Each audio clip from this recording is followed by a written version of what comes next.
She wasn't there to compete with anyone, just needed to complete the mandatory fitness assessment required for her new consulting contract with the Defense Training Institute.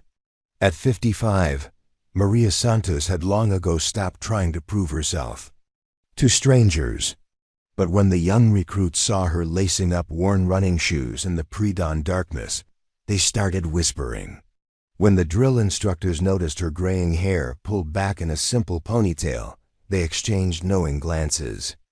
No one asked about the faded tattoo on her forearm or the precise way she stretched her hamstrings. But someone was watching from the observation tower, a colonel who'd spent 30 years studying how warriors moved. He didn't ask for her service record or demand to see her credentials.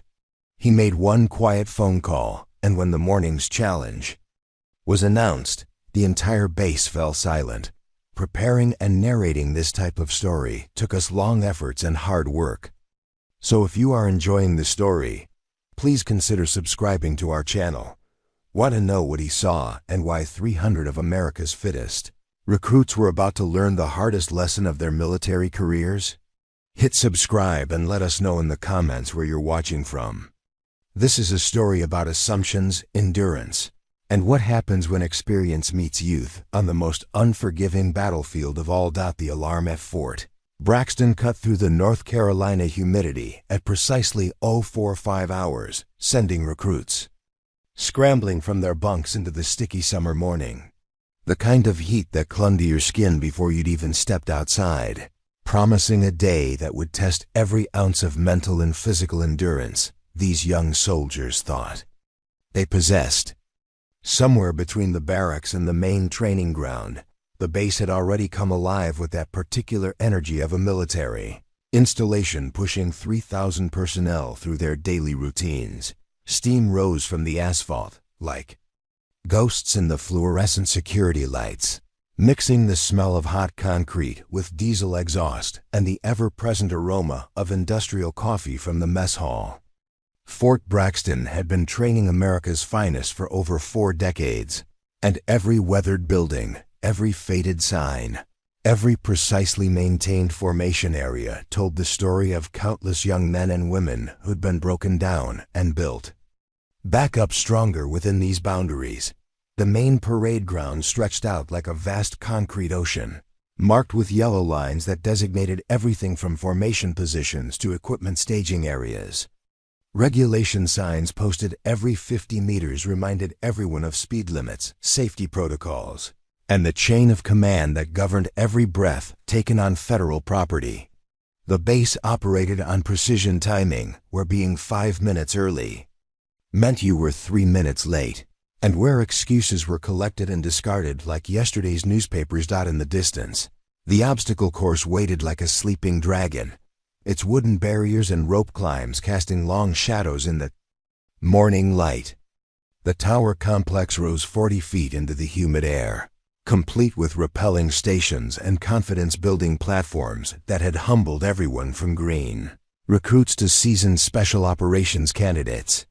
Beyond that, the endurance track snaked through 5 miles of North Carolina pine forest, complete with creek crossings, sand pits, and elevation changes designed to separate the determined from the merely hopeful.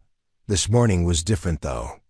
Today marked the quarterly Combined Arms Fitness Challenge, where 300 of the base's newest recruits would compete in a grueling assessment that combined distance running, obstacle navigation, and combat load-bearing requirements.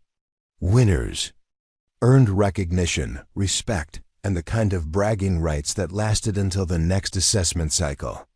Losers earned extra training time and the motivation to never experience that particular flavor of public failure again.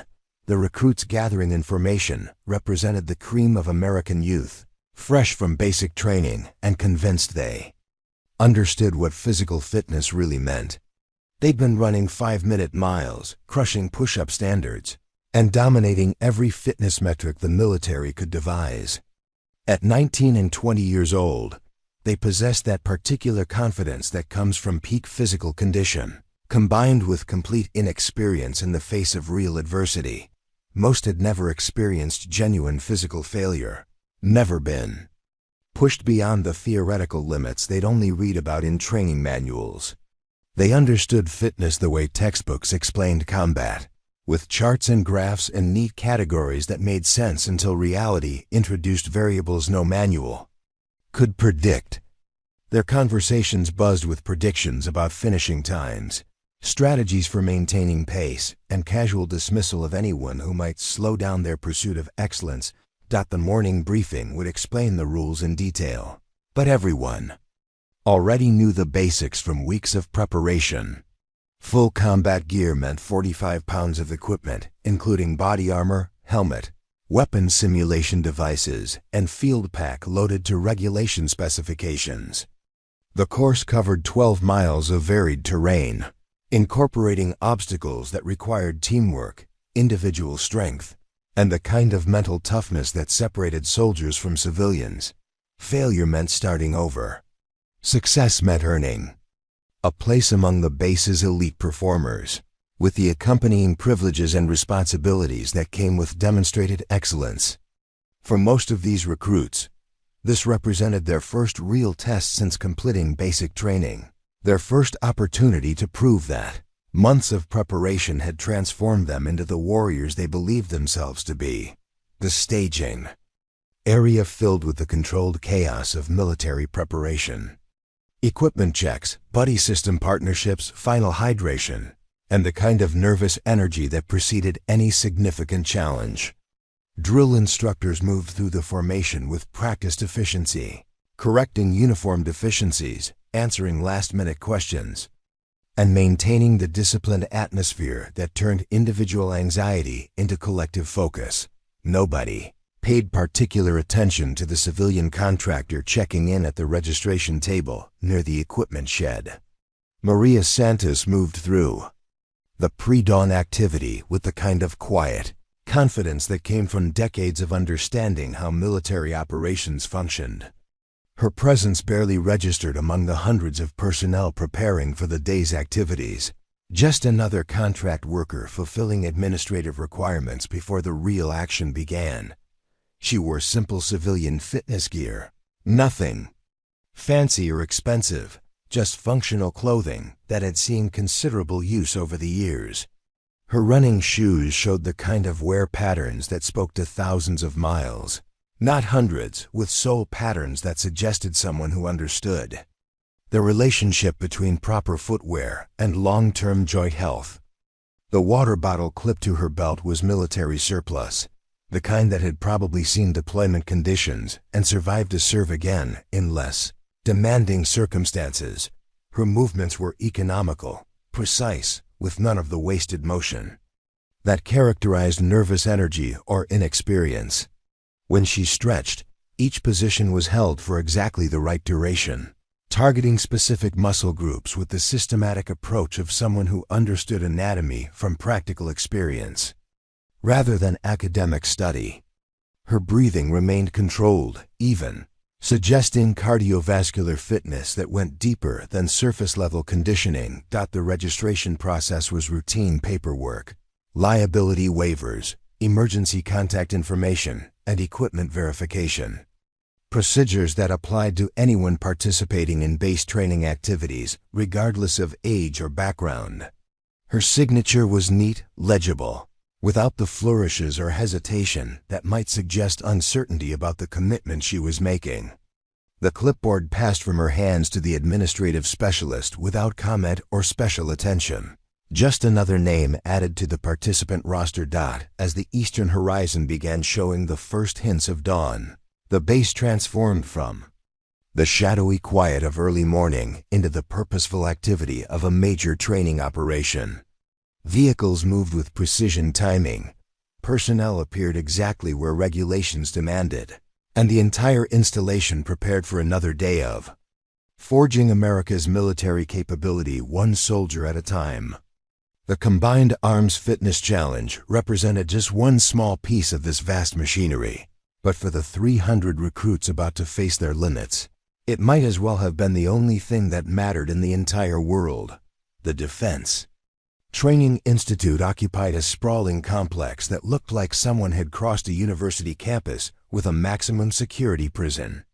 Concrete buildings rose in perfect geometric patterns, connected by covered walkways designed to move personnel efficiently regardless of weather conditions.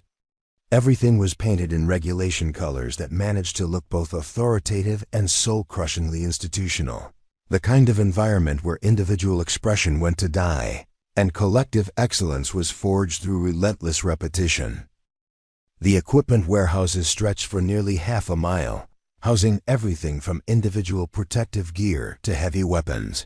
Simulators worth more than most people's houses.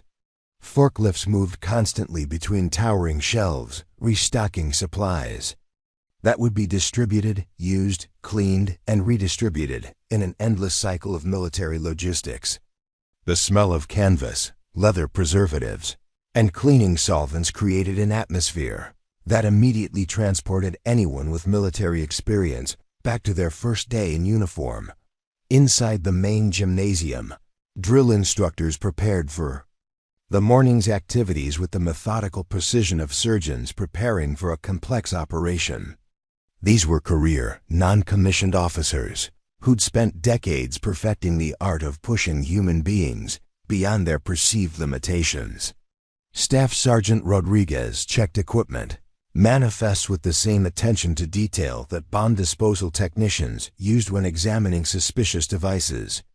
Master Sergeant Williams verified route markers and safety protocols, knowing that 300 young soldiers would soon depend on his preparation for their physical and psychological well-being. The competitive atmosphere at Fort Braxton was legendary throughout the military training community. Recruits arrived knowing they were entering an environment where second place was just another way of saying first loser. Wall displays chronicled decades of record-breaking performances, with photographs of elite graduates who'd gone on to special operations units, leadership positions, and combat deployments where their training had meant the difference between mission success and catastrophic failure. Every hallway featured motivational posters that managed to be simultaneously inspiring and intimidating. Excellence is not a skill. It's an attitude, shared wall space with pain as weakness leaving the body, and the only easy day was yesterday.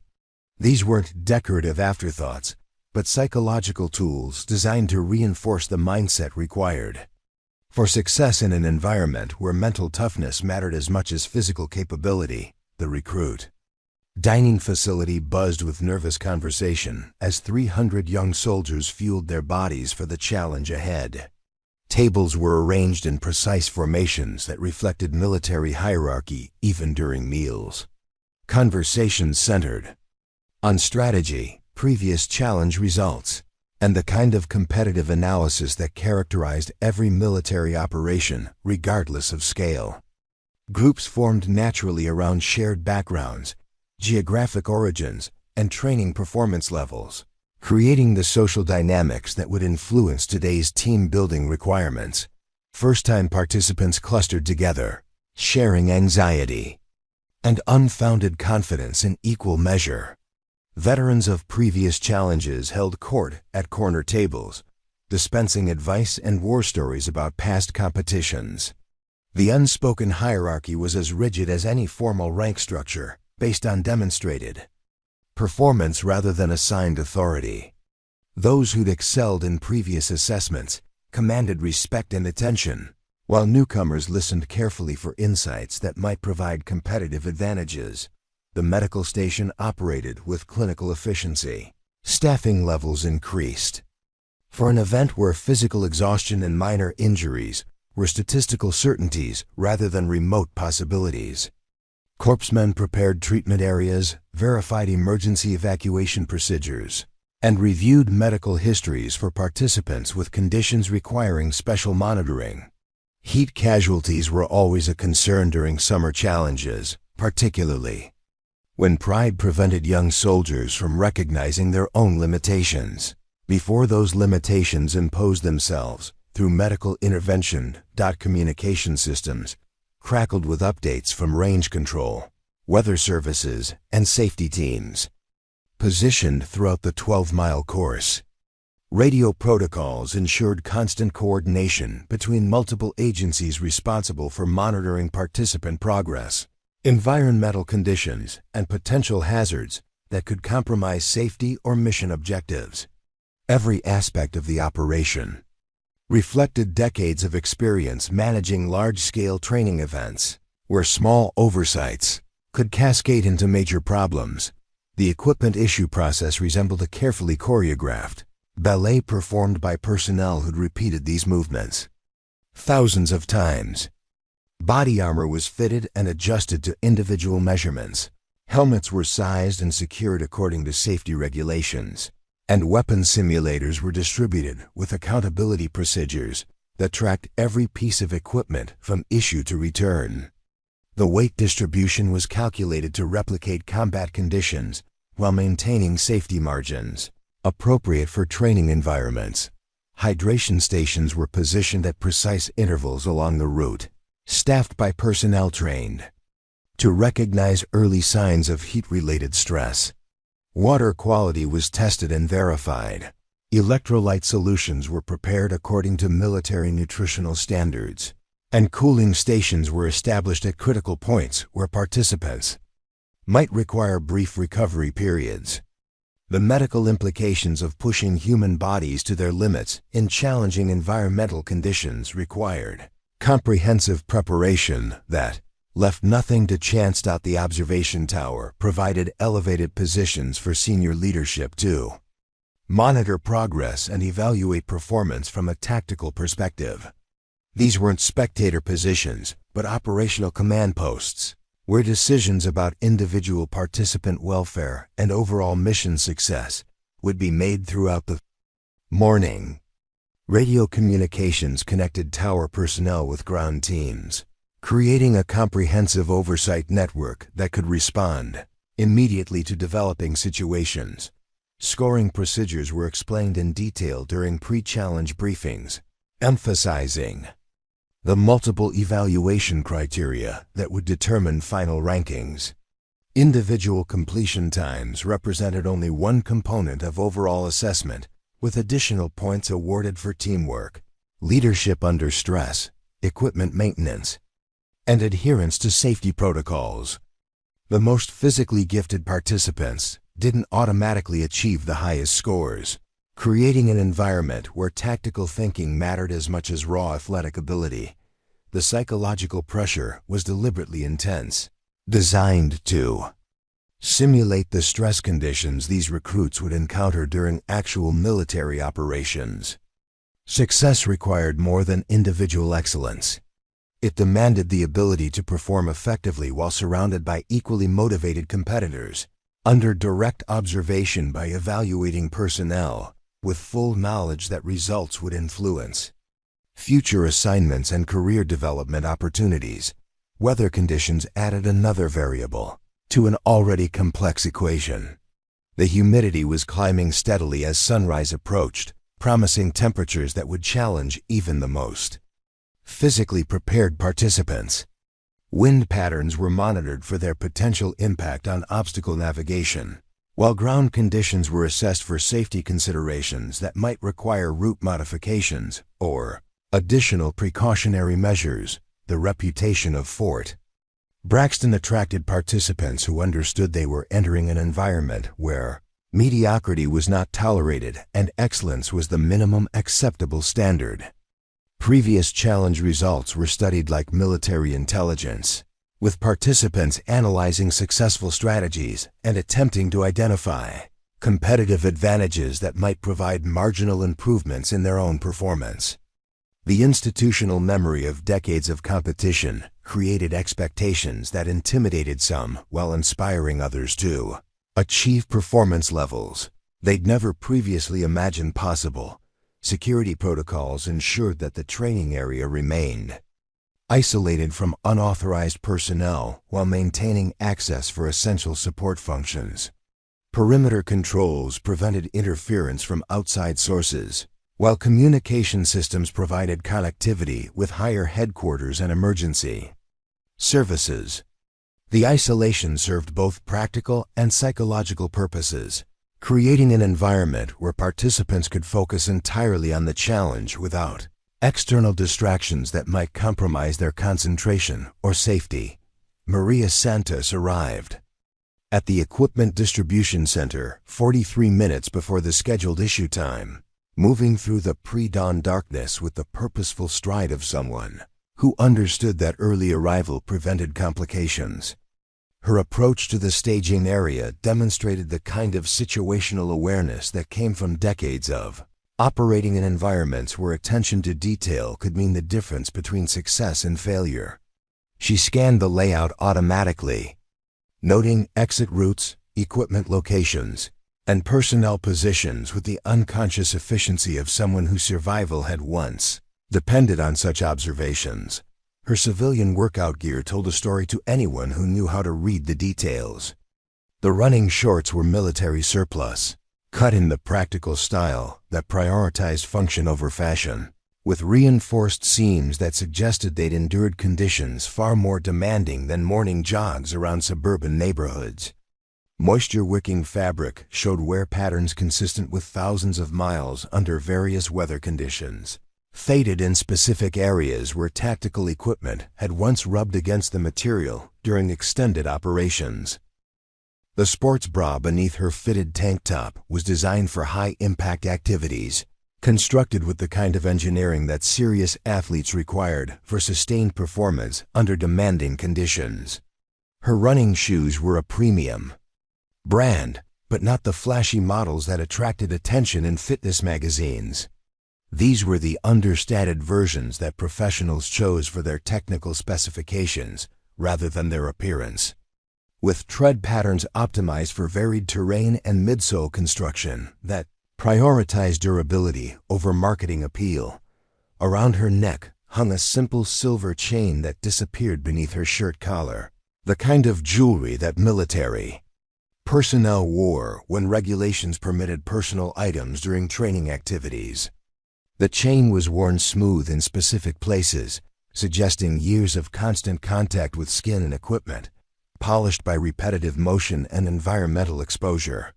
Whatever hung from that chain remained hidden, but the way she occasionally touched it during moments of concentration suggested it carried significance beyond mere decoration. Her water bottle was attached to a military issue carabiner that showed the kind of wear patterns associated with deployment conditions. The bottle itself was civilian, but the attachment method and positioning reflected someone who understood hydration as a tactical consideration rather than a convenience. She carried it at precisely the right angle to avoid interference with movement while maintaining easy access during physical exertion, a habit that spoke to extensive experience with load-bearing requirements under stress. The small notebook she consulted briefly was standard government issue, the kind distributed to military personnel for field notes and operational planning. Her handwriting was neat, economical, with abbreviations and symbols that suggested familiarity with military documentation standards. The pages she referenced contained what appeared to be route information, checkpoint descriptions, and timing. Calculations written with the precision of someone who approached physical challenges as tactical problems. Requiring systematic solutions, her stretching routine began exactly 37 minutes before equipment issue, following a sequence that demonstrated comprehensive understanding of biomechanics and injury prevention. Each movement was held for specific durations, targeting muscle groups in an order that reflected professional knowledge of human physiology under stress conditions. She worked through the routine with quiet concentration, neither rushed nor unnecessarily prolonged, maintaining the kind of focused preparation that characterized serious athletes preparing for significant challenges. The way she organized her personal items revealed habits developed through years of operating in environments where efficiency and accountability were essential for survival. Everything had a designated place, secured against loss or damage, arranged for quick access when needed. Her car keys were attached to a retractable cord. Her identification was secured in a waterproof case, and her emergency contact information was written in indelible ink on a card. designed to survive harsh conditions. Other participants began arriving as the eastern sky showed the first hints of dawn, and Maria's behavior shifted slightly to accommodate the changing environment. She maintained her personal space while remaining aware of developing situations around her, neither withdrawn nor unnecessarily social. When younger participants asked questions about equipment or procedures, she answered briefly but accurately, providing information without offering unsolicited advice or drawing attention to her own level of knowledge. Her interaction with military personnel demonstrated familiarity with institutional culture and protocol.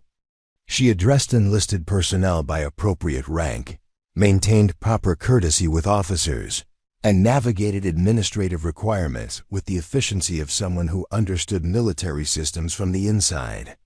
These weren't learned behaviors, but ingrained responses that suggested extensive experience operating within military environments under various circumstances. The tattoo on her left forearm became partially visible when she adjusted her watch, revealing what appeared to be unit insignia rendered in faded black ink. The design was small, discreet, positioned where it would normally remain hidden beneath uniform sleeves. The artwork showed the kind of detail and symbolism associated with military units rather than civilian tattoo parlors, suggesting professional significance beyond personal decoration. She made no effort to display or conceal it, treating it as simply another aspect of her appearance that required no special attention or explanation. Her physical conditioning was evident in subtle ways that distinguished genuine fitness from cosmetic appearance. Her shoulders carried themselves with the kind of strength that came from years of bearing actual loads rather than simulated gym exercises. Her stride demonstrated the efficient biomechanics of someone who'd covered serious distances under challenging conditions, with none of the wasted motion or inefficient patterns that characterized recreational runners. The muscle definition in her legs suggested functional strength developed through practical application rather than aesthetic goals. When equipment issue began, Maria approached the distribution line with patient professionalism, neither eager to be first nor content to be last. She verified each piece of gear against written specifications, checking fit and function with systematic thoroughness. The body armor was adjusted with practiced efficiency, positioned for optimal weight distribution and mobility. Her helmet was secured according to safety regulations, while maintaining comfort levels that would support extended wear under physical stress.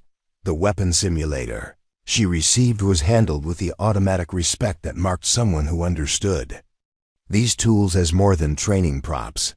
Her grip, stance, and general handling demonstrated muscle memory developed through extensive practical experience with similar equipment under operational conditions. She performed function checks and safety verifications without conscious thought, maintaining proper muzzle discipline and trigger control even with an inert training device. During equipment inspection, her movements remained economical and purposeful, neither hurried by time pressure nor slowed by uncertainty about procedures. She understood the relationship between proper preparation and successful performance, investing the necessary time to ensure her gear was correctly configured before the challenge began.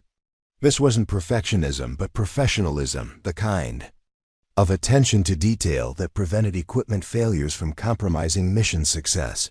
The developing crowd of participants provided opportunities to observe social dynamics and competitive tensions that would influence team performance during the upcoming challenge. Maria positioned herself where she could monitor these interactions without becoming directly involved, maintaining situational awareness while avoiding unnecessary complications. Her facial expression remained neutral, neither judgmental nor approving, suggesting someone who'd learned to reserve conclusions until actions provided more reliable information than words.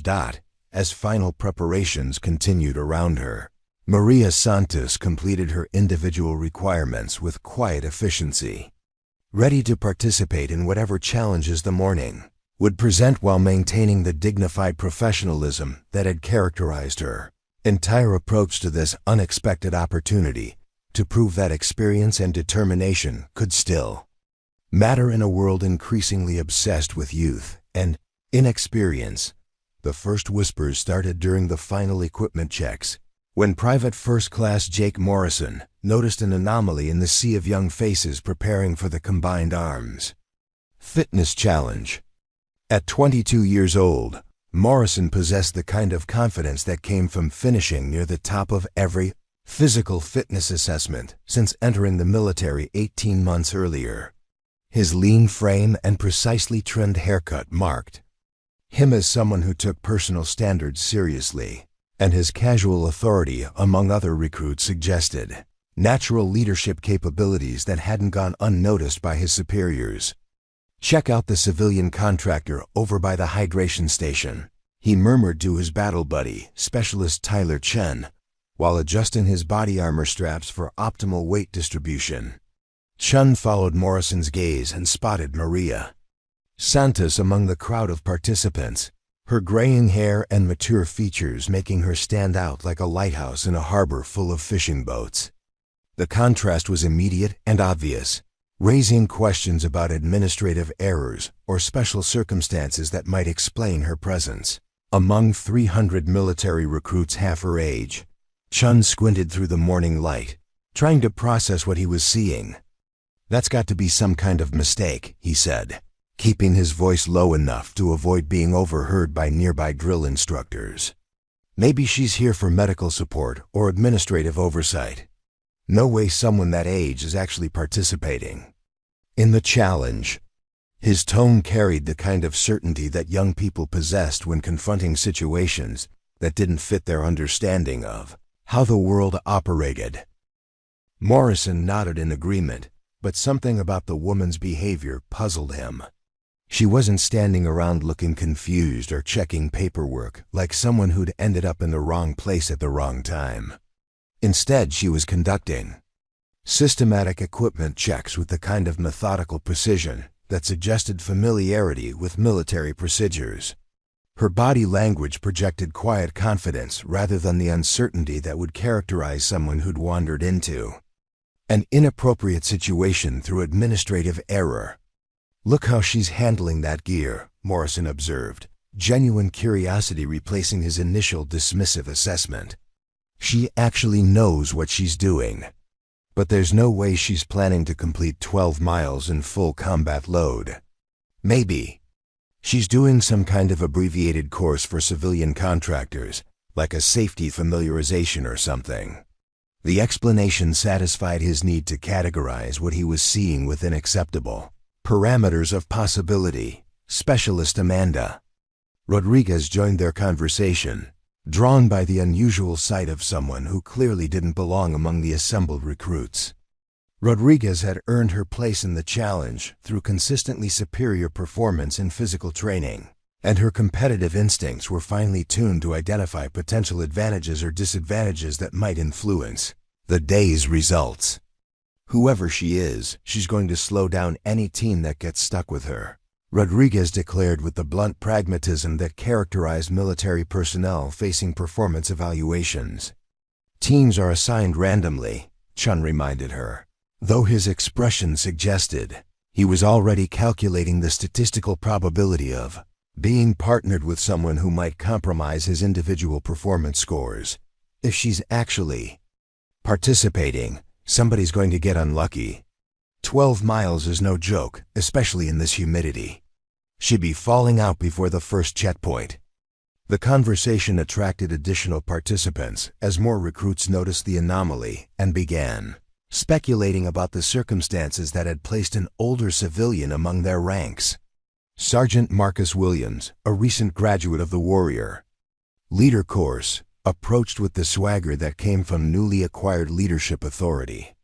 Williams had built his reputation on maintaining high standards and pushing his subordinates to exceed their perceived limitations, qualities that had earned him respect and promotion, but also a reputation for impatience with anything that might compromise unit effectiveness. "What's the story with Grandma over there?" Williams asked, using the kind of casual disrespect that young soldiers employed when discussing people they considered irrelevant to their immediate concerns. Please tell me she's not actually signed up for the full challenge. Bad enough we have to deal with the usual washouts without adding civilian contractors who probably haven't run a mile since high school gym class. Rodriguez laughed, the sound carrying more derision than genuine amusement. She's probably somebody's aunt who heard about the challenge and thought it sounded like fun. You know how civilians get when they watch military documentaries. They think they understand what we do and want to prove they're tough enough to hang with real soldiers. Morrison studied Maria's movements more carefully, noting details that didn't quite fit the narrative his peers were constructing. Her stretching routine demonstrated knowledge of proper warm-up protocols. Her equipment checks followed military standards, and her general demeanor suggested someone who understood the environment she was entering. I don't know, he said thoughtfully. Something about her seems different. Like maybe she knows more than we're giving her credit for. Different how? Williams challenged, his tone suggesting that Morrison's observation bordered on disloyalty to the group consensus that was rapidly forming. She's 50-something years old and probably hasn't done serious physical training since the Carter administration. There's no mystery here, just someone who's about to learn why military fitness standards exist. Chun gestured toward Maria's position near the equipment station, where she was conducting the final inspection of her hydration system with systematic thoroughness. Look at her gear setup, he pointed out. Everything's arranged like someone who's actually planning to use it under field conditions. Maybe she's tougher than she looks. Tough is relative, Rodriguez replied dismissively. Mental toughness doesn't overcome physical limitations.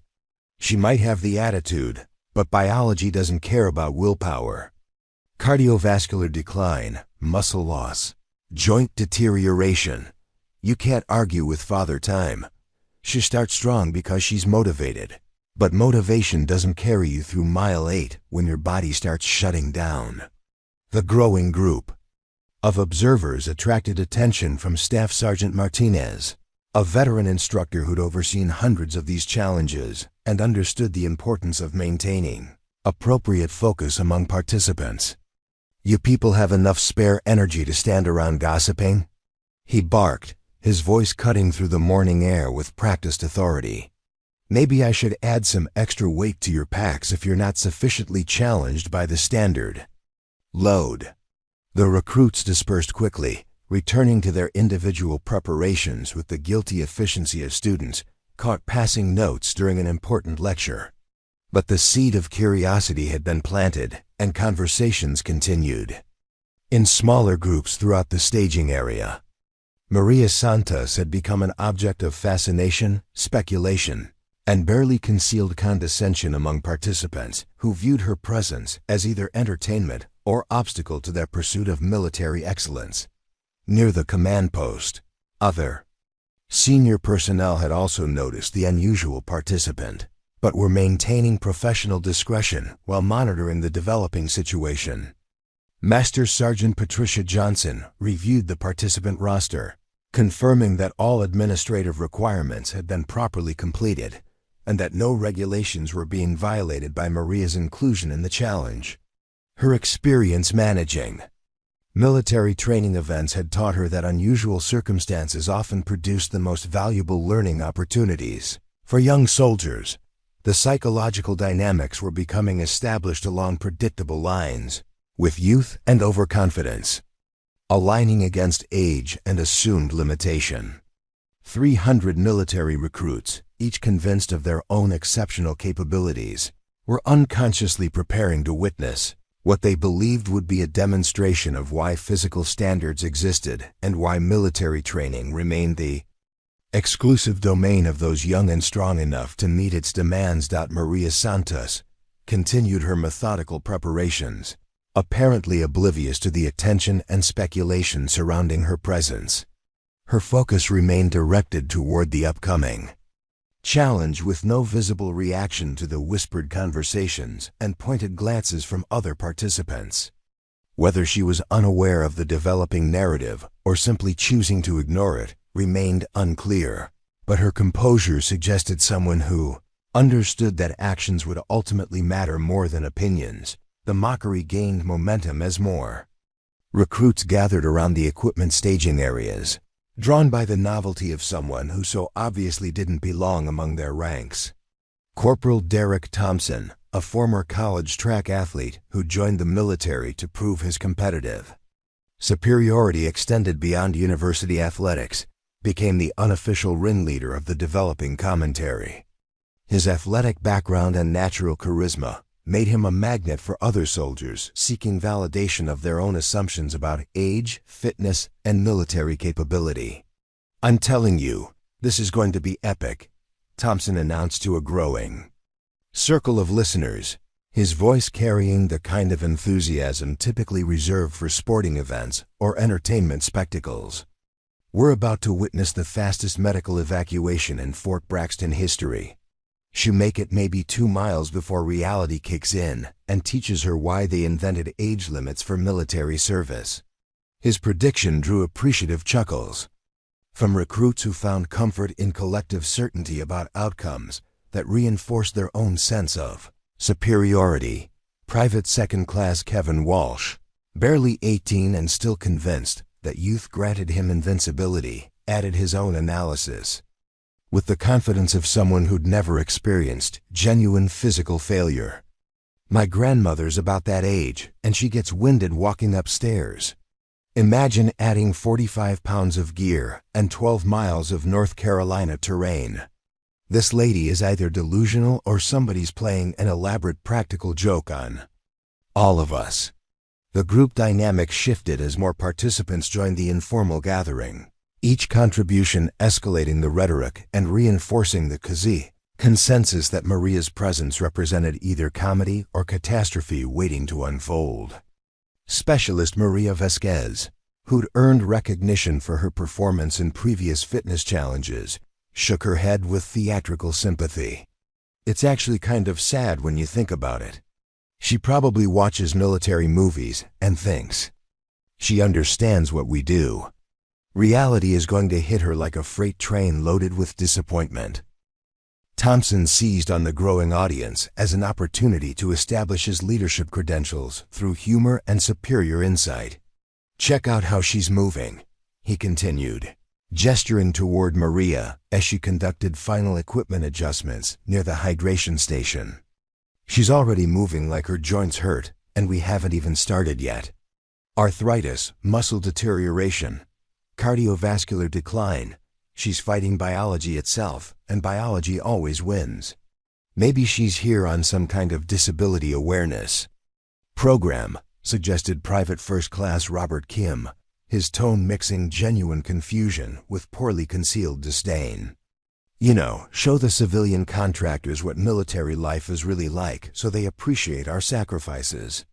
But actually making her complete the full course seems kind of cruel. Someone should probably stage an intervention before she embarrasses herself publicly." The commentary attracted attention from nearby teams conducting their own pre-challenge preparations, creating a snowball effect where curiosity drew more participants into the developing spectacle.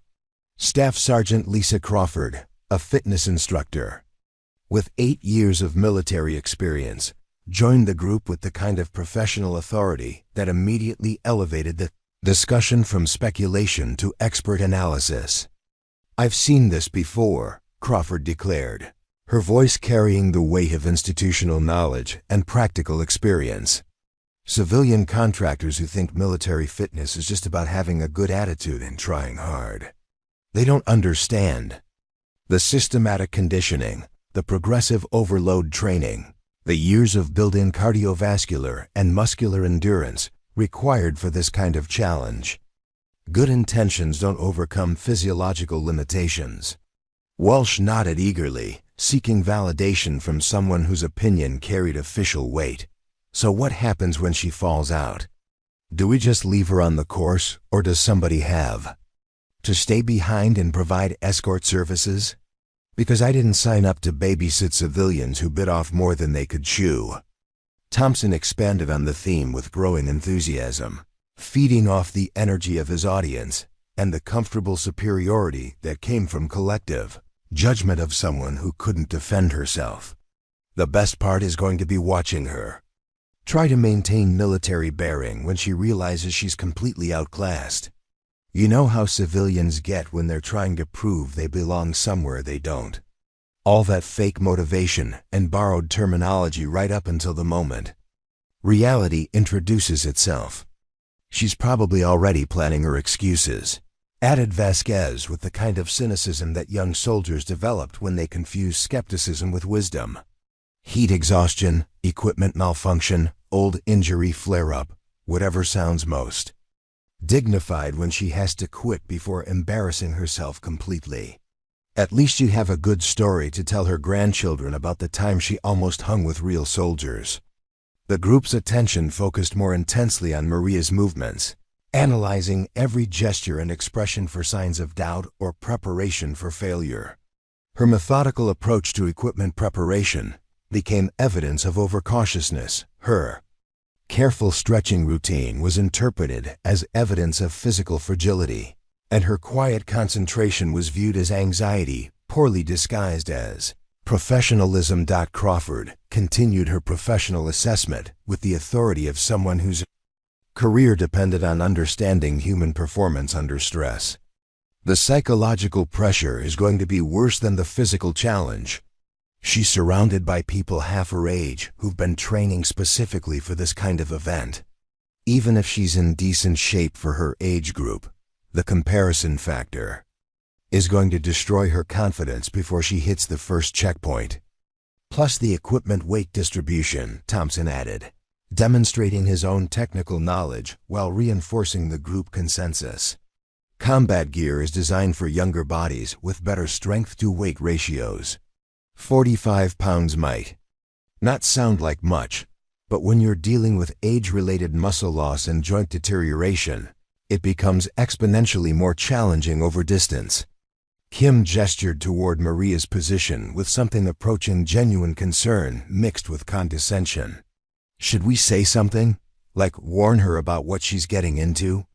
It seems almost unethical to let her start something that's obviously going to end badly. Maybe suggest she volunteer for timing duties or water station support instead of full participation. That's not our job, Crawford replied firmly. Adults are responsible for their own decisions, even when those decisions are obviously poor ones. Besides, some lessons can only be learned through experience. Maybe this will teach her to respect military standards, instead of thinking they're suggestions for people with insufficient motivation. The mockery was interrupted briefly when Drill Sergeant Rodriguez approached the group with the kind of focused attention that suggested someone was about to receive corrective training. You people seem mighty interested in other participants instead of focusing on your own preparation, he observed, his tone carrying implications that made several recruits suddenly remember urgent equipment checks they needed to complete. But the dispersal was temporary, and smaller conversations continued throughout the staging area as participants shared observations, predictions, and increasingly elaborate theories about Maria's motivations, background, and likely performance during the upcoming challenge. The consensus was universal. They were about to witness either comedy or tragedy, depending on individual perspectives about the entertainment value of watching civilians learn harsh lessons about military reality. Maria Santos continued her systematic preparation throughout the developing commentary, her expression remaining neutral and focused on the tasks required for successful participation in the challenge ahead. Whether she was unaware of the attention, choosing to ignore it, or simply maintaining the kind of professional composure that characterized experienced personnel operating in hostile environments remained unclear to observers who'd already reached their conclusions about her capabilities and likely outcomes. The observation tower overlooked the entire training complex like a modern watchtower, its elevated position providing tactical oversight of the 12-mile course that snaked through Varied terrain from dense pine forests to open meadows and creek crossings. From this vantage point, senior leadership could monitor participant progress, coordinate safety protocols, and make real-time decisions about weather conditions or emergency situations that might require course modifications or medical interventions. The tower represented command authority made manifest, a reminder that every training exercise operated under the watchful eye of personnel, whose experience and judgment ensured both challenge and safety for the hundreds of soldiers testing there. Limits below. Colonel Marcus Hayes climbed the metal stairs to the observation deck with the measured pace of someone who'd spent 32 years in military service, 23 of those in special operations units where attention to detail often determined mission success or catastrophic failure. His presence at Fort Braxton wasn't routine. As the incoming commander of the Defense Training Institute's Advanced Combat Readiness Program, he was conducting his own assessment of facilities, personnel, and training methodologies that would soon fall under his direct command and responsibility.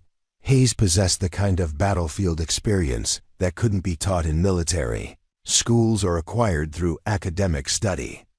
2 deployments in Afghanistan, 3 in Iraq, and numerous classified operations in locations that didn't appear on official maps had taught him to recognize capabilities and limitations through observation rather than documentation. His weathered hand showed scars from improvised explosive devices, and his left shoulder carried permanent reminder of a helicopter insertion that had gone catastrophically wrong during a mission that officially never happened. The morning humidity was already building toward uncomfortable levels, and Hayes adjusted his position to take advantage of the slight breeze that provided minimal relief from the oppressive heat. His uniform was regulation, but showed the kind of practical modifications that marked someone who understood the difference between parade ground appearance and functional efficiency. The fabric was authentic military issue, but tailored for actual use rather than ceremonial display, with pockets positioned for easy access and seams reinforced for durability under stress conditions. Below him, the final preparations for the Combined Arms Fitness Challenge were reaching completion. With military precision, 300 recruits moved through equipment checks, team assignments, and administrative procedures with the controlled energy that preceded significant physical and psychological challenges. Hayes observed the organized chaos with professional interest, noting the efficiency of support personnel, the effectiveness of safety protocols, and the general readiness level of participants who would soon test themselves against standards designed to identify and develop military excellence. His attention was initially focused on overall operations until movement near the equipment staging area caught his peripheral vision. Something about one particular participant's behavior pattern distinguished her from the surrounding activity in ways that triggered his professional curiosity. While other recruits moved with a nervous energy and group dynamics typical of young soldiers facing competitive challenges, this individual demonstrated a different quality of preparation and situational awareness that suggested background experience beyond standard military training. Hayes retrieved his binoculars from their secure case and focused on the anomaly that had attracted his attention. The magnified view revealed details that weren't visible from his previous observation distance, and what he saw caused him to adjust his position for a better viewing angle. The participant was older than the surrounding recruits, obviously civilian, but conducting equipment preparation with systematic precision that spoke to extensive familiarity with military procedures and standards. Her movements were economical, purposeful, without the wasted motion or uncertainty that characterized inexperienced personnel operating in unfamiliar environments. The way she adjusted her body armor demonstrated knowledge of proper weight distribution and mobility considerations. Her weapon handling showed automatic safety procedures and muscle memory that could only be developed through extensive practical training. Her general approach to the challenge reflected someone who understood these activities as professional Requirements rather than competitive games or physical fitness. Demonstrations. Hayes lowered his binoculars and consulted the participant roster provided by the training staff, scanning names and background information for civilian contractors authorized to participate in the day's activities. The administrative paperwork was thorough but limited, providing basic identification and liability information without detailed background or qualification summaries.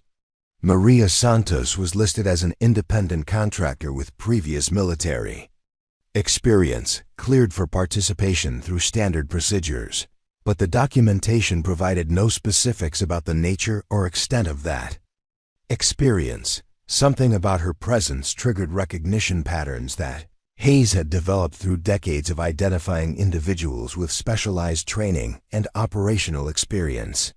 Her age and civilian status placed her outside normal parameters for military fitness challenges, but her behavior suggested capabilities that weren't immediately obvious to casual observation.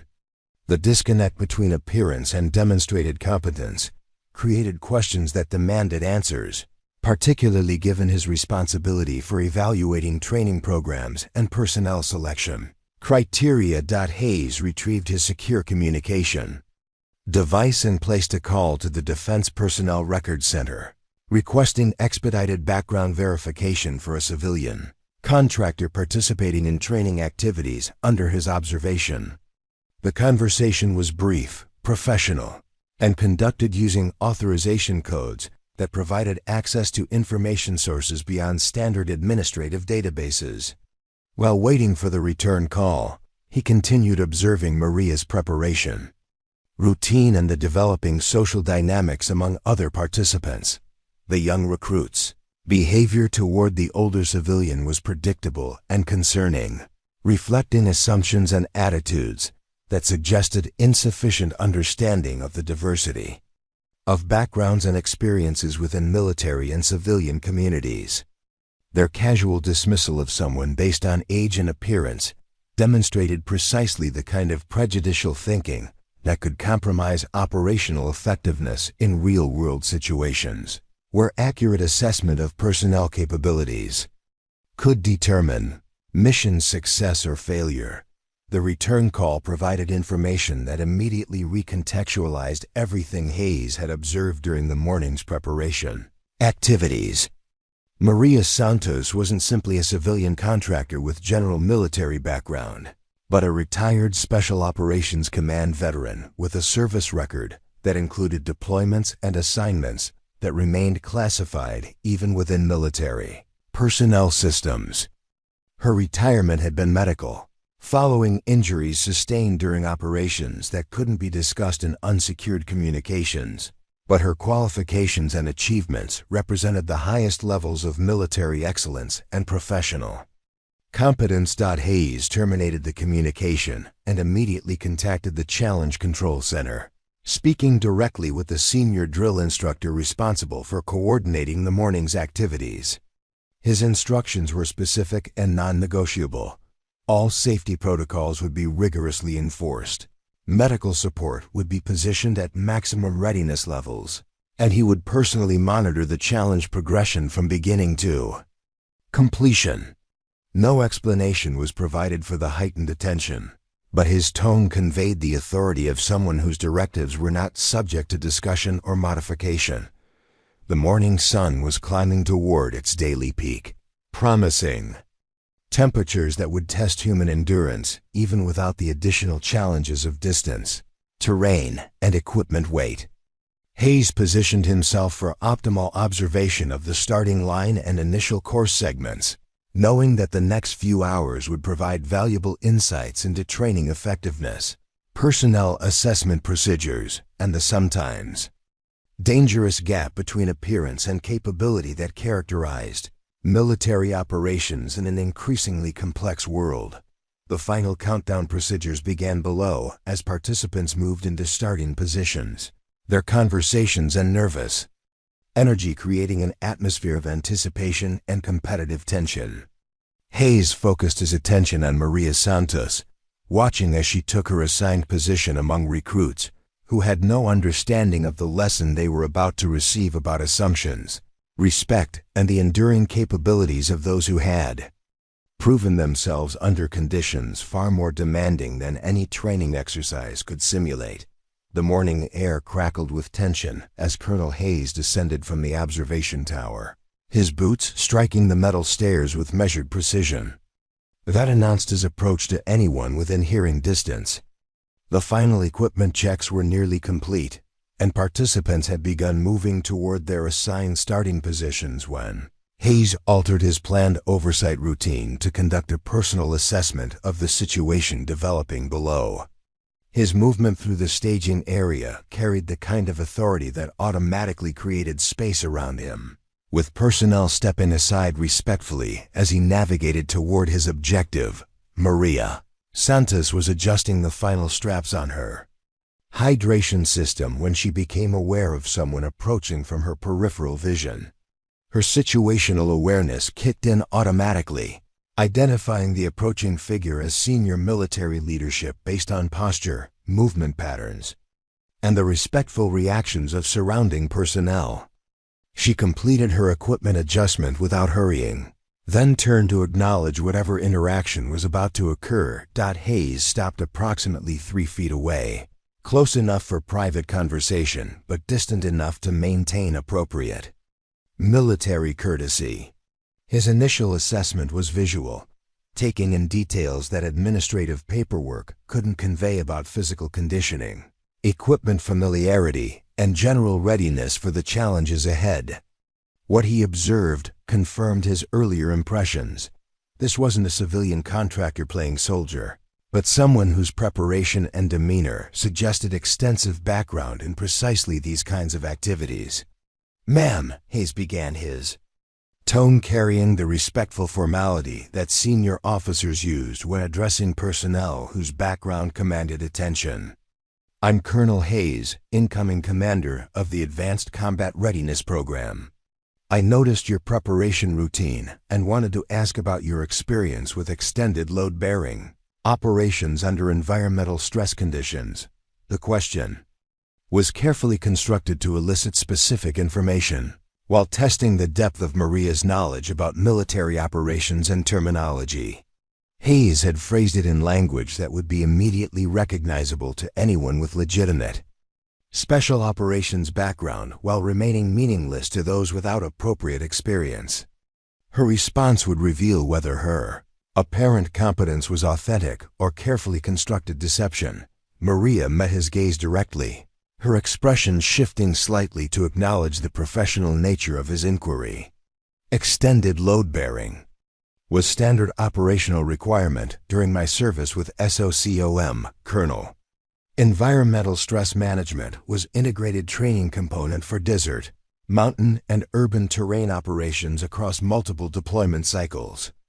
Her response was immediate, precise, using terminology and organizational references that couldn't be faked or researched by civilians. Without access to classified training materials, Hayes nodded, processing the information while formulating his next question. "SOCOM covers considerable operational diversity. Can you be more specific about your unit, assignment, and primary mission focus?" The follow-up was designed to prevent vague responses and require detailed knowledge that only came from actual service in special operations communities. 75th Ranger Regiment, 2nd Battalion, Maria replied without hesitation. Primary mission focus was direct action, special reconnaissance, and personnel recovery operations in denied or contested environments. Deployment rotations included Afghanistan, Iraq, and classified locations that required specialized insertion and extraction capabilities. Her answer demonstrated not only knowledge of unit structure and mission parameters, but also understanding of operational security requirements that governed discussions of certain activities. The conversation was occurring in relative privacy, but several nearby recruits had noticed the colonel's presence and were attempting to overhear whatever discussion was taking place. Private Morrison and Specialist Chen had positioned themselves close enough to catch fragments of the exchange. Their earlier confidence about Maria's capabilities beginning to waver as they processed terminology and references that suggested background far more substantial than they'd assumed. Hayes continued his assessment with questions that probed specific technical knowledge and operational experience. Ranger operations require extensive conditioning for carrying combat loads over extended distances. What was your typical load configuration for 72-hour independent operations? The inquiry demanded detailed understanding of equipment selection, weight distribution, and logistical planning that characterized extended special operations missions. Standard configuration was approximately 65 pounds distributed across primary weapon system, ammunition loadout, communication equipment, medical supplies, food, water, and mission-specific gear.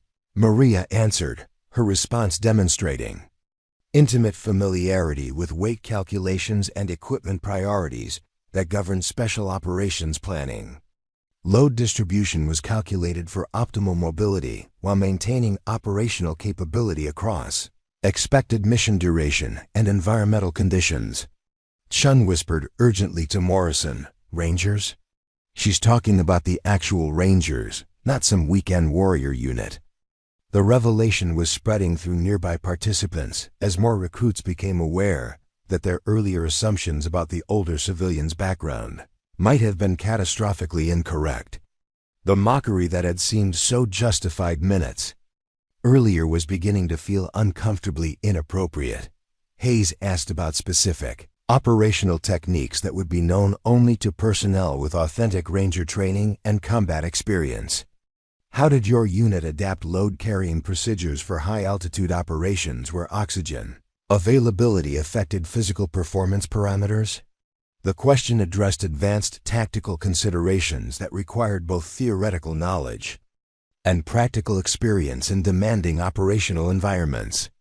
High-altitude operations required modified hydration protocols, adjusted caloric intake schedules, and phased acclimatization procedures to maintain performance effectiveness above 8,000 feet elevation.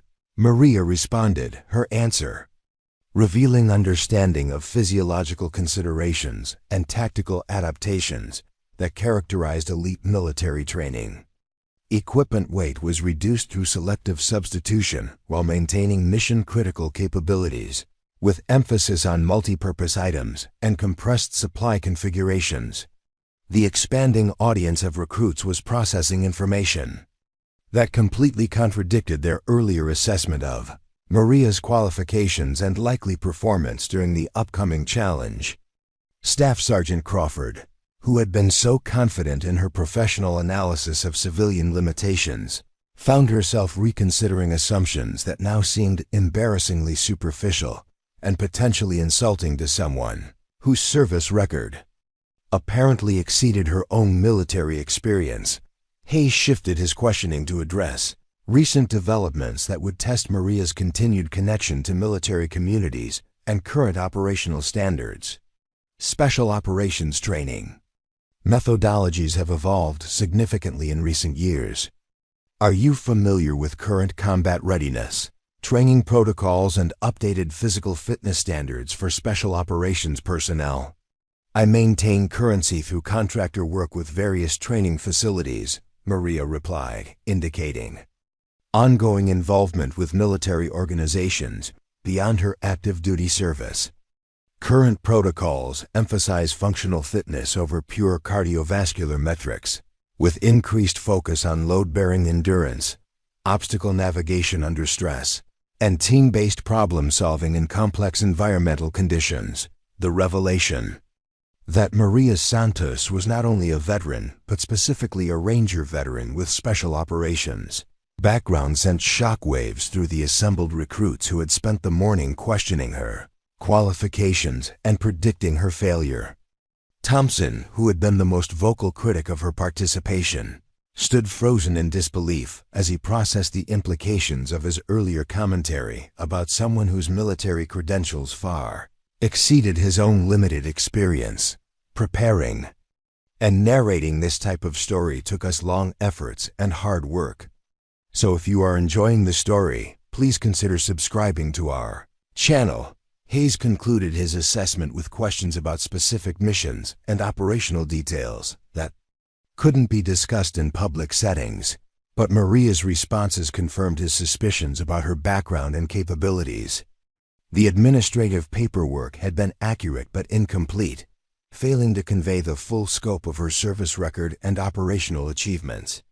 Her presence among civilian contractors represented a significant addition to training capabilities, not the liability that younger participants had assumed. As Hayes prepared to conclude the conversation, he addressed the broader implications of what had been revealed. Miss Santos, your experience and qualifications represent valuable resources for training enhancement and mentorship opportunities. I hope today's challenge provides appropriate demonstration of capabilities that shouldn't be underestimated based on superficial assessments. His words carried implications that extended far beyond individual validation to encompass broader lessons about assumptions, respect, and recognition of merit, regardless of age or current circumstances. Colonel Hayes turned away from his private conversation with Maria Santos and surveyed the assembled participants with the calculating gaze of someone who recognized a teachable moment developing before his eyes. The morning's preparation activities had reached their final stages, with 300 recruits positioned in formation, awaiting the official challenge briefing that would precede the starting signal. The energy level was high, competitive tension was building appropriately, and the social dynamics he'd observed earlier were about to receive a dramatic recalibration that would serve educational purposes far beyond the original training. Objectives. The colonel's voice carried across the staging area with the authority of 3 decades in military leadership, cutting through conversations and commanding immediate attention from every participant within hearing range. Ladies and gentlemen, before we commence today's Combined Arms Fitness Challenge, I want to address something that's come to my attention regarding assumptions, respect, and professional courtesy that are fundamental to military service and operational effectiveness. The formation automatically adjusted itself as participants oriented toward the source of authority, their individual conversations dying away as collective attention focused on whatever announcement was about to be delivered. Hayes positioned himself where his voice would carry clearly across the entire assembly, his bearing and tone indicating that whatever followed would be significant and worthy of careful attention from everyone present. I've been observing your preparation activities this morning, and I've noticed considerable discussion about one of your fellow participants. Hayes continued, his gaze sweeping across the ranks of young soldiers who were beginning to realize that their earlier commentary might not have occurred as privately as they'd assumed. Specifically, I've heard speculation about qualifications, capabilities, and appropriateness of participation based on age and civilian contractor status. Private Morrison felt his stomach drop as he recognized that the colonel's attention was directed toward the very conversations he'd been participating in throughout the morning. The casual confidence that had characterized his earlier mockery evaporated as he processed the implications of senior leadership, having witnessed behavior that now seemed potentially career-limiting in its unprofessionalism and lack of military courtesy. Specialist Chen experienced similar discomfort as he recalled his specific contributions to the developing narrative about Maria's expected failure and inappropriate presence among military personnel. The protection of group consensus that had made his comments seem acceptable was disappearing rapidly as individual accountability replaced collective responsibility for attitudes and statements that were about to be publicly examined. Hayes allowed the uncomfortable silence to develop for several seconds, ensuring that every participant understood the gravity of whatever revelation was about to follow. I want to introduce you to Maria Santos, retired Sergeant First Class, 75th Ranger Regiment, 2nd Battalion. Her service record includes 6 combat deployments, 3 Bronze Stars, 2 Purple Hearts, and specialized training in direct action, operations, personnel recovery, and advanced reconnaissance techniques. The announcement landed among the assembled recruits like a psychological explosive device, shattering assumptions and replacing casual confidence with stunned disbelief. Thompson's earlier enthusiasm for watching a civilian learn harsh lessons about military standards transformed instantly into horrified recognition that he'd been mocking someone whose military credentials exceeded those of everyone present, including most of the instructional staff. Sergeant Santos completed Ranger School with distinction, graduated from the Special Operations Combat Medic course, and served as team leader during operations that remained classified, but contributed significantly to mission success in some of the most challenging environments our military has encountered. Hayes continued, his delivery methodical and comprehensive, ensuring that every detail of Maria's background was clearly understood by personnel who had questioned her qualifications. Staff Sergeant Crawford found herself reconsidering not only her earlier professional assessment, but also her understanding of how easily surface appearances could mask extraordinary capability and achievement. Her confidence in evaluating personnel based on observable characteristics was being systematically dismantled as she processed information that revealed the inadequacy of her analytical approach and the dangerous assumptions that had guided her conclusions. Rodriguez felt physically nauseated as she recalled her specific comments about Maria's expected performance and the entertainment value of watching a civilian fail publicly. The casual cruelty that had seemed acceptable when directed toward someone she considered irrelevant was now revealed as disrespect toward a decorated combat veteran whose service record included achievements that Rodriguez could only aspire to match during her own military career. Hayes wasn't finished with his educational presentation, recognizing that the full scope of Maria's background needed to be communicated to ensure complete understanding of the situation. Her civilian contractor status results from medical retirement, following injuries sustained during a classified operation, where her actions directly contributed to the successful extraction of friendly personnel from hostile territory under extreme combat conditions. The weight of this additional information settled over the assembly like a physical burden, as participants processed the realization that they'd been questioning the presence of someone who had literally sacrificed her military career through combat injuries sustained while saving other soldiers' lives. The gap between their assumptions and reality was so vast that many found themselves struggling to reconcile the evidence with their earlier, confident assertions about her limitations and expected failure. The medical retirement was necessary due to permanent injuries that ended her active duty service, but did not eliminate her capabilities or diminish her achievements. Hayes explained, his tone carrying implications about courage, sacrifice, and service that extended far beyond individual career considerations. Her participation in today's challenge represents exactly the kind of experience and leadership that our training programs are designed to develop and recognize. Kim discovered that his earlier suggestion about staging an intervention to prevent Maria's embarrassment had been based on such fundamentally flawed understanding that he questioned his ability to assess any situation accurately. The protective concern he'd expressed was revealed as condescending presumption directed toward someone who had demonstrated capabilities under conditions far more demanding than any training exercise could simulate. Hayes concluded his announcement with direct application to the broader lessons that needed to be absorbed by personnel who would soon be responsible for leading soldiers in operational environments where accurate assessment of capabilities could determine mission success or failure. This morning's events provide an excellent example of why military leaders must base their judgments on facts rather than assumptions, evidence rather than appearances, and demonstrated performance rather than superficial characteristics. The psychological impact on the assembled recruits was immediate and profound, as young soldiers who had been confident in their superior fitness and military knowledge confronted evidence that their assessment capabilities were dangerously inadequate.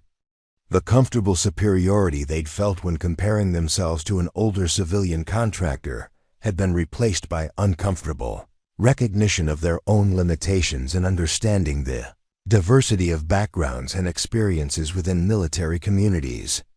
Vasquez realized that her cynical predictions about excuse-making and borrowed terminology had been directed toward someone whose authentic military vocabulary exceeded her own and whose operational experience provided legitimate authority to use terminology that she was still learning. The borrowed terminology she'd accused Maria of using was actually the authentic language of someone who had earned the right to speak with authority about military operations and capabilities. Walsh processed the revelation that his comparison between Maria and his civilian grandmother had been based on such profound ignorance about military service and combat experience that his earlier confidence seemed embarrassingly naive. The protective intervention he'd considered suggesting was revealed as disrespectful presumption directed toward someone whose sacrifices had contributed directly to the freedoms and security that enabled his own military service. The challenge briefing that followed occurred in an atmosphere of subdued attention and newfound respect as participants absorbed lessons about assumptions, professional courtesy, and the hidden depths of experience that could exist within any military community. Maria Santos took her position among the other participants with quiet dignity, neither acknowledging the validation nor expressing satisfaction at the correction of earlier misunderstandings. The formation dispersed for final equipment checks, with an atmosphere that had transformed completely from the confident competitiveness of earlier preparations. Where conversations had previously buzzed with casual predictions and strategic planning, subdued voices now carried the weight of uncomfortable self-reflection and dawning recognition of professional failures that extended far beyond simple social misjudgments. The revelation about Maria Santos had created a psychological watershed moment that would influence not only the day's challenge but also the long-term development of leadership principles among personnel who would soon be responsible for making life-and-death decisions about capabilities and qualifications in operational environments. Private Morrison approached Maria's position near the hydration station with the careful deliberation of someone who understood that his next words would either demonstrate personal growth or confirm his inability to learn from significant mistakes. His earlier confidence had been replaced by genuine uncertainty about appropriate protocols for addressing someone whose service record exceeded his own military experience by orders of magnitude that he was only beginning to comprehend. "Ma'am," Morrison began, his voice carrying none of the casual authority that had characterized his morning commentary. "I need to apologize for my earlier comments and behavior.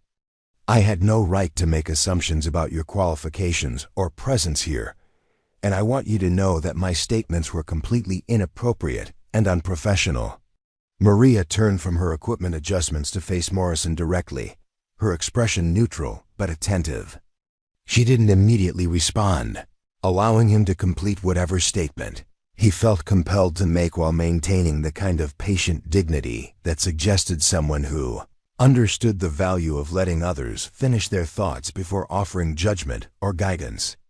Morrison continued, his discomfort evident, but his determination to address the situation properly overriding his personal embarrassment. "I've been in the military for 18 months, and I thought that gave me enough experience to evaluate other people's capabilities. Today taught me that I don't know nearly as much as I thought I did about military service, combat experience, or what real qualifications look like when they're not displayed in obvious ways.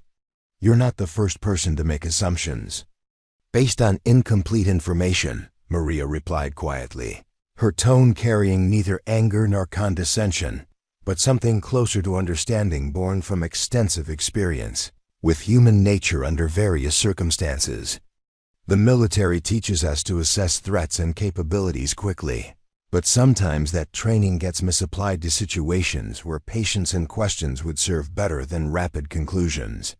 Specialist Chun had been waiting for Morrison to finish his approach before adding his own contribution to what was becoming an informal receiving line of personnel. seeking to address their earlier behavior. "Ma'am, I was part of those conversations this morning, and I want to apologize for my participation in speculation about your background and abilities. My comments were disrespectful and based on ignorance rather than facts." Maria nodded once, acknowledging his statement without making the interaction more comfortable than it needed to be. "What did you learn from the experience?" she asked, the question delivered with genuine curiosity rather than accusation, as if she were interested in understanding his thought process rather than extracting additional apologies or demonstrations of remorse. Chun considered the question seriously before responding. "I learned that military bearing and capability can look different depending on experience level and background. I was evaluating you based on comparison to other people, my age rather than considering that different generations of military personnel might have different approaches to the same challenges." Thompson's approach was more hesitant, his earlier role as informal leader of the commentary making his position more difficult to navigate with dignity intact. The casual cruelty that had seemed entertaining when directed toward someone he considered irrelevant now appeared as evidence of character flaws that demanded immediate correction and long-term attention. "Sergeant Santos," Thompson said, using her military rank rather than the civilian courtesy he'd employed earlier, "I was wrong about everything I said this morning. I let competitive pressure and group dynamics influence my judgment in ways that violated every principle of military courtesy and professional respect that I should have learned by now." Maria studied his expression for a moment before responding, seeming to evaluate the sincerity of his statement and the likelihood that he understood the broader implications of the morning's events. "Competition can bring out both the best and worst in people," she observed. "The question is whether you'll remember this feeling the next time you're tempted to judge someone based on appearances rather than evidence." Staff Sergeant Crawford's approach carried additional weight due to her position as an instructor and her earlier professional analysis of Maria's expected performance. Her authority within the training environment made her participation in the morning's commentary particularly problematic, as it had provided institutional validation for attitudes that were now revealed as fundamentally flawed and potentially dangerous to military effectiveness. "Ma'am, I need to apologize not only for my personal comments, but also for my failure as an instructor to correct inappropriate behavior when I had the authority and responsibility to do so," Crawford said, her statement acknowledging both individual and professional failures that extended beyond simple social misjudgments. "My analysis of your capabilities was based on assumptions rather than assessment, and that represents exactly the kind of leadership failure that can compromise mission effectiveness in operational environments." Maria's response carried particular significance given Crawford's instructional responsibilities and influence over other personnel's development. "Professional assessment requires gathering information before reaching conclusions," she said, her tone remaining educational rather than punitive. "When we base judgments on limited data, we risk making decisions that could affect not only individual respect, but also operational success when accurate capability assessment becomes mission critical." Rodriguez joined the group with visible difficulty, her earlier cynicism about excuse-making and borrowed terminology now revealed as particularly inappropriate given Maria's authentic background and legitimate authority to discuss military operations and capabilities. Her approach demonstrated the kind of personal courage required to address mistakes that couldn't be easily rationalized or minimized. "Sergeant Santos, I said things this morning that were disrespectful and ignorant," Rodriguez stated directly, without attempting to soften her earlier behavior through explanations or contextual justifications. "I questioned your authenticity and predicted your failure based on nothing more than age and civilian contractor status. Those judgments were wrong, unprofessional, and contrary to everything the military teaches about evaluating personnel based on merit rather than superficial characteristics." The gathering had attracted attention from other participants who were processing their own reactions to the morning's revelations and considering whether their own behavior required similar correction. Maria's responses to each apology were creating a masterclass in leadership under difficult circumstances, demonstrating how to maintain dignity while allowing others to learn from their mistakes without unnecessary humiliation. The important thing is learning from the experience, Maria told the assembled group, her statement addressing not only those who had spoken, but also others who were listening and evaluating their own morning's behavior. Military service teaches us that mistakes are opportunities for improvement as long as we're willing to acknowledge them honestly and adjust our future behavior accordingly. Kim stepped forward with the kind of nervous determination that characterized someone who recognized the need to address uncomfortable truths about his own judgment and character. "Ma'am, I suggested that someone should intervene to prevent your embarrassment, which was based on the assumption that you didn't understand what you were getting into." Looking back, that was condescending and disrespectful to someone whose military experience exceeded everyone present. Maria's final response carried implications that extended far beyond the immediate situation to encompass broader principles of leadership, respect, and professional development that would influence these personnel throughout their military careers. The best leaders learn to ask questions before making assumptions, gather information before reaching conclusions, and treat everyone with the respect they deserve until evidence suggests otherwise. Today's lesson applies to much more than fitness challenges. The starting signal echoed across Fort Braxton at precisely 0800 hours, sending 300 participants into motion with the coordinated efficiency of a military operation designed to test human limits under controlled but demanding conditions. The course ahead stretched 12 miles through varied North Carolina terrain, incorporating elevation changes, obstacle complexes, and environmental challenges that would separate theoretical fitness from practical endurance capabilities over the next several hours of sustained physical and mental effort. Maria Santos settled into her natural pace within the first quarter mile, her movement pattern demonstrating the kind of biomechanical efficiency that came from years of covering serious distances under combat load conditions. While younger participants surged ahead with the enthusiasm and poor pacing judgment that characterized inexperienced competitors, she maintained the steady rhythm that special operations personnel learned through trial and error during missions. Where energy conservation could determine survival outcomes, the initial terrain was relatively flat, allowing participants to establish their preferred position within the large group, while testing equipment configurations and hydration strategies that would become critical factors during the more challenging segments ahead.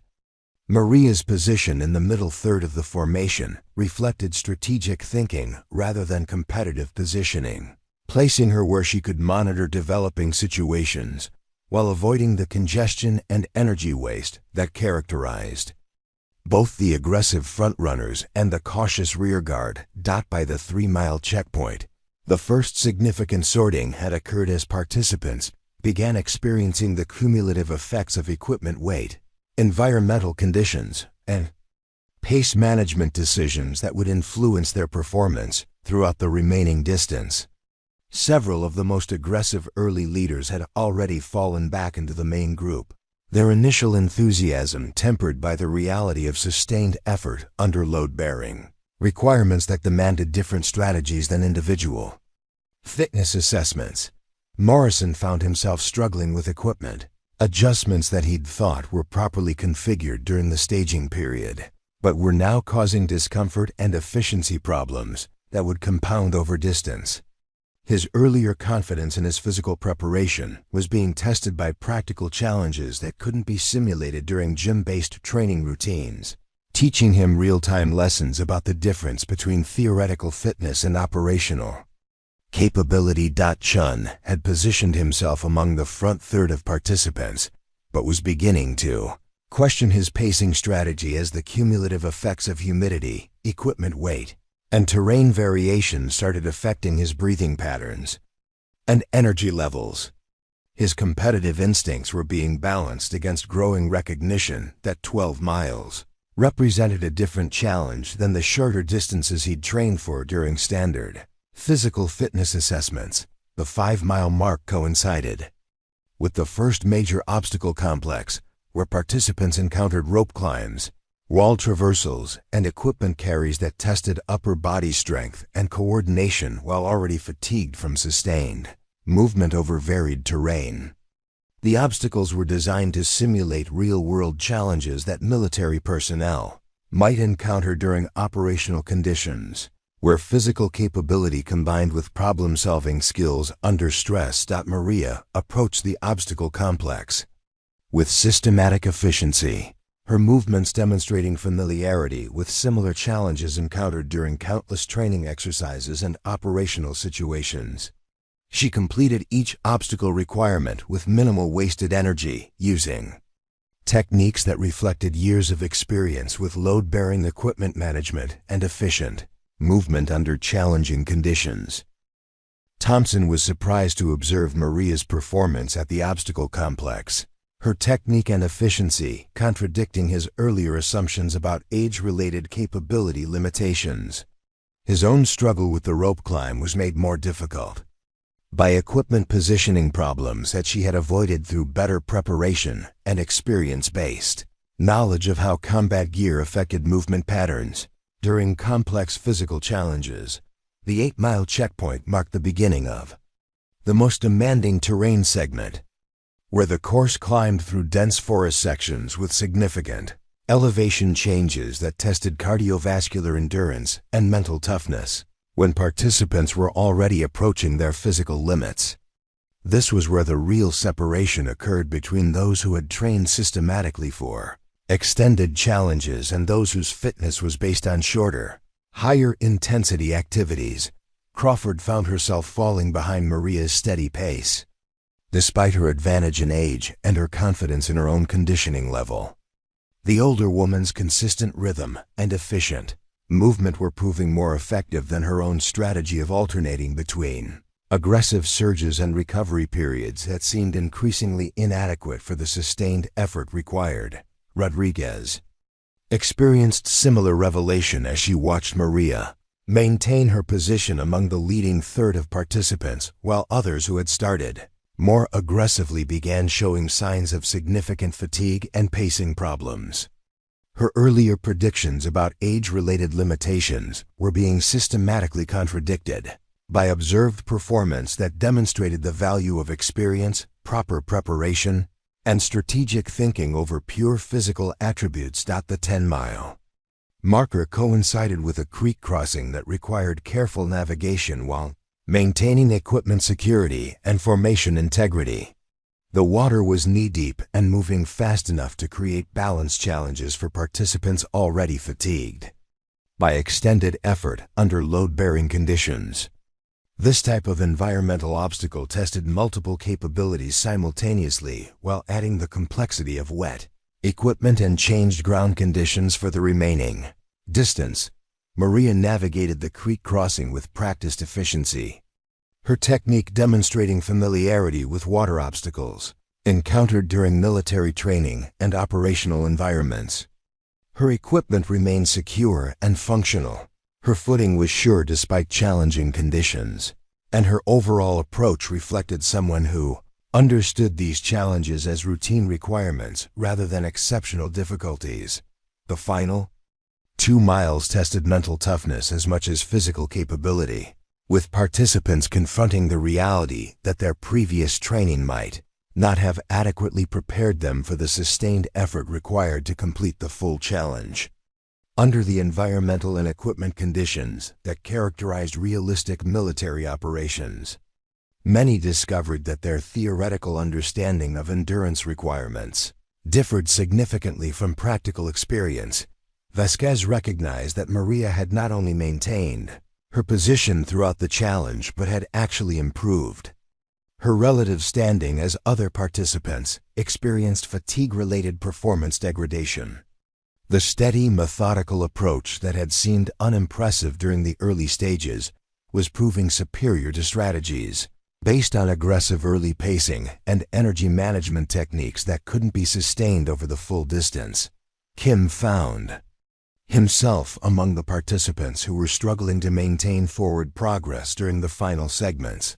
His earlier confidence, undermined by the reality of sustained physical and mental challenge under conditions that exposed the limitations of his preparation and experience. His observation of Maria's continued steady performance provided practical education about the difference between fitness and operational capability. The finish line processing revealed the full scope of Maria's performance as official timing, and ranking data confirmed what observant participants had begun recognizing during the later stages of the challenge. She had completed the full 12-mile course in the top 15% of all participants, outperforming the vast majority of military personnel who were 30 years younger and presumably at peak physical condition. Walsh joined the growing group of participants who were processing the implications of Maria's performance for their understanding of capability assessment, age-related assumptions, and the value of experience in environments where sustained effort under challenging conditions revealed the difference between theoretical training and practical expertise developed through years of operational experience. The quiet dignity with which Maria Santos completed her equipment turn-in and administrative requirements reflected someone who had achieved exactly what she'd intended without feeling the need for celebration or vindication.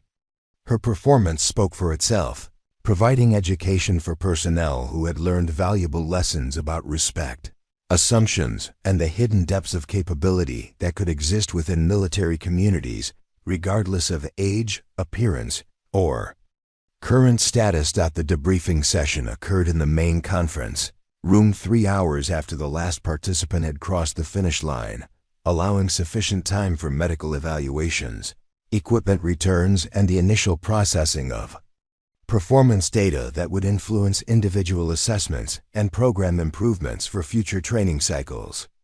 Colonel Hayes presided over the session with the systematic thoroughness that characterized his approach to extracting maximum educational value from every training opportunity, particularly when circumstances provided unexpected lessons about leadership, assumptions, and personnel evaluation protocols. The assembled participants represented varying levels of success and failure from the morning's challenge, their experiences ranging from personal triumph to humbling recognition of preparation inadequacies that would require attention before future assessments. The atmosphere was subdued but attentive, with personnel who had learned difficult lessons about their own limitations and judgment capabilities displaying the kind of focused concentration that suggested genuine commitment to improvement rather than mere compliance with mandatory attendance requirements. Hayes began his analysis by addressing the broader implications of the morning's events for leadership development and operational effectiveness in environments where accurate capability assessment could determine mission success or failure. Today's challenge provided valuable data about individual performance capabilities, but it also revealed significant concerns about our collective ability to evaluate personnel based on evidence rather than assumptions that could compromise effectiveness in operational environments. Maria Santos sat in the back row of the conference room, her presence quiet but noticeable to participants who were still processing the gap between their morning predictions and her actual performance results. Her position reflected neither prominence nor withdrawal, but the kind of professional neutrality that characterized someone who understood her role as educational example rather than triumphant victor requiring special recognition or validation. Performance data presentation revealed statistical information that confirmed what observant participants had recognized during the challenge progression.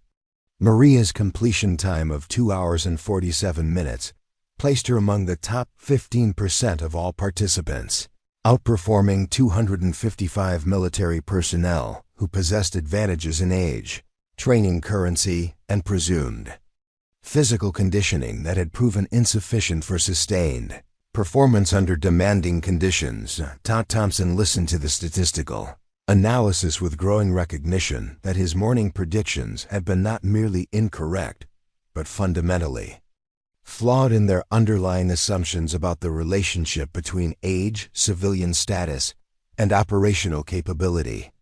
His earlier confidence in his assessment abilities was being systematically dismantled by evidence that contradicted every aspect of his evaluation criteria and predictive methodology. Crawford processed her own performance data with professional disappointment, recognizing that her instructor status and fitness credentials had not translated into superior results compared to someone she had dismissed as inappropriately challenged by the morning's requirements. Her completion time of 3 hours and 12 minutes placed her significantly behind Maria's performance, providing uncomfortable lessons about the difference between gym-based fitness and operational endurance capabilities. Hayes continued his analysis by addressing specific examples of successful and unsuccessful approaches to the challenge, using anonymized performance data to illustrate principles of preparation, pacing, and equipment management that had distinguished superior performers from those who had struggled with various aspects of the 12-mile course. His presentation was educational rather than punitive, focused on extracting lessons that would improve future performance rather than highlighting individual failures. The discussion of pacing strategies revealed Maria's approach as exemplary of techniques that special operations personnel learned through extensive experience with extended operations under challenging conditions. Her consistent rhythm and energy conservation had proven superior to strategies based on aggressive early performance, followed by fatigue-related degradation that had characterized many younger participants. Approaches to the challenge. Rodriguez discovered that her own performance had been significantly affected by equipment positioning problems that Maria had avoided through better understanding of load distribution and mobility requirements during complex physical activities. The technical aspects of successful performance required knowledge that could only be developed through extensive practical experience rather than theoretical study of fitness principles. Morrison recognized that his struggle with the rope climbing obstacles had resulted from technique deficiencies that Maria had compensated for through superior upper body positioning and grip management, developed during years of operational training. Her efficient movement through the obstacle complex had demonstrated skills that couldn't be acquired through standard gym routines or recreational fitness activities. The medical staff presentation addressed hydration management, heat injury prevention, and recognition of performance limitations that had affected several participants during the challenge. Maria's approach to fluid intake and electrolyte replacement had followed protocols that reflected advanced understanding of physiological requirements during extended exertion under environmental stress conditions. Chen processed information about equipment configuration and weight distribution that revealed his own preparation inadequacies compared to Maria's systematic approach to load-bearing requirements. Her equipment had remained properly positioned and functional throughout the challenge, while his adjustments and repositioning had wasted energy and created efficiency problems that accumulated over distance. Hayes concluded the formal debriefing by addressing the broader lessons about respect, professional courtesy, and capability assessment that extended far beyond individual fitness challenges to encompass fundamental principles of military leadership and operational effectiveness. Today's events demonstrate why we must base our judgments on demonstrated performance, rather than superficial characteristics that may not accurately reflect capability or qualification levels. The individual counseling sessions that followed allowed participants to discuss their specific performance issues and development requirements with instructional staff who could provide targeted guidance for improvement. Maria's availability for technical consultation surprised several participants, who discovered that her willingness to share knowledge extended beyond formal requirements to include genuine Mentorship for personnel committed to professional development. Walsh approached Maria after the formal session to request specific advice about pacing strategies and equipment management, techniques that had distinguished her performance from his own disappointing results. Her response was detailed and practical, focusing on technical improvements that could be implemented through systematic training rather than dramatic overhaul of his existing fitness routine. Kim received guidance about mental preparation and stress management during extended challenges, with Maria explaining techniques for maintaining focus and motivation when physical discomfort threatened to compromise performance. Effectiveness. Her advice reflected understanding of psychological factors that influence sustained effort under demanding conditions. The long-term impact of the morning's events extended beyond individual performance improvement to encompass broader changes in how participants approached capability assessment and professional respect within military communities. The lessons learned about assumptions, evidence-based evaluation, and recognition of expertise regardless of appearance or current status would influence their leadership development throughout their careers. Maria Santos completed her administrative requirements and departed Fort Braxton with the same quiet professionalism that had characterized her entire participation in the day's activities. Her performance had provided education for 300 military personnel about respect, capability, and the dangers of superficial assessment, while demonstrating that excellence could emerge from unexpected sources when proper evaluation replaced prejudicial assumptions.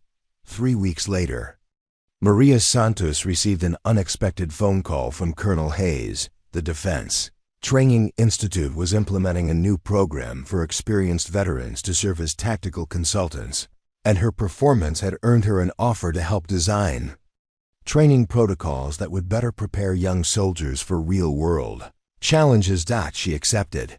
The recruits who had questioned her presence that humid morning learned lessons that extended far beyond physical fitness. Morrison was promoted to team leader 2 months later, his improved judgment and respect for diverse capabilities noted by his superiors. Thompson requested assignment to advanced combat training, driven by newfound understanding of what true preparation required. Crawford revised her instructional methods to emphasize capability assessment over superficial evaluation, but perhaps the most significant change occurred in how these soldiers approached unknown situations. They learned to ask questions before making assumptions, to gather information before reaching conclusions, and to recognize that expertise could wear many faces. Some carried this lesson to leadership positions where it prevented costly mistakes. Others applied it during deployments where accurate assessment of local allies proved mission critical. Maria continued her consulting work, occasionally returning to Fort Braxton, where a new generation of recruits trained under revised protocols that emphasized respect for all participants, regardless of age or appearance. The Obstacle Course Times Board now featured a permanent entry: M. Santos, age 55, 2 hours 47 minutes and 33 seconds. Proof that experience outweighs assumptions. The morning that began with mockery ended with respect. The challenge that was supposed to expose limitations instead revealed hidden strength. And 300 young soldiers learned that sometimes the greatest teachers come disguised as the people you least expect to learn from. Have you ever misjudged someone based on appearances? Share your story in the comments below. If this reminded you that everyone deserves respect regardless of age or background, hit that subscribe button and ring the notification bell. Let us know where you're watching from, and remember, never underestimate the quiet ones. Thanks for watching, and we'll see you in the next story.